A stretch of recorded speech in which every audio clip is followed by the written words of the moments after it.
দর্শক, এবারে দেখে নিচ্ছি শেয়ার বাজারের এখনকার পরিস্থিতি কিরকম আছে। শেয়ার বাজারে আমরা দেখতে পাচ্ছি প্রায় 148 পয়েন্ট ডিএসসি সূচকটি কিন্তু বেড়েছে। আমরা জানি যে গেল পরপর টানা 3 দিন সূচকের ব্যাপক দরপতন হয়েছে। তারপরে আমরা গেল দিন এবং আজকে কিন্তু সূচক বাড়তে দেখছি এবং একই সাথে লেনদেনের অবস্থা এখন পর্যন্ত 500 কোটি টাকা ছাড়িয়ে গেছে। গেল দিন আমরা দেখেছি 416 কোটি টাকা দিন শেষে লেনদেন হয়েছে। সেক্ষেত্রে এখনো বেশ খানিকটা সময় রয়েছে। আমরা ধারণা করছি এই লেনদেন 600 কোটি টাকা ছাড়াতে পারে। যে কটা প্রতিষ্ঠানের লেনদেন হয়েছে তার মধ্যে দেখতে পাচ্ছি 319টির দর বেড়েছে, কমেছে 13টির এবং অপরিবর্তিত আছে 27টি।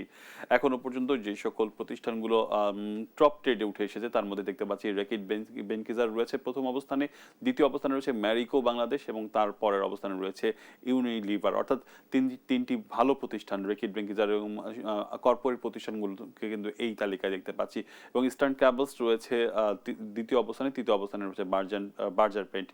অর্থাৎ বেশ কিছু ভালো প্রতিষ্ঠানে আজকে বিনিয়োগকারীদের আগ্রহ আমরা লক্ষ্য করছি। গেল দিনের বাজার আমরা দেখতে পাচ্ছি, গেল দিনের বাজারে কিন্তু 132 পয়েন্ট সেখানে লেনদেন হয়েছে, 132 পয়েন্ট সূচক বেড়েছে এবং লেনদেন হয়েছে 416 কোটি টাকা আমরা দেখতে পাচ্ছি।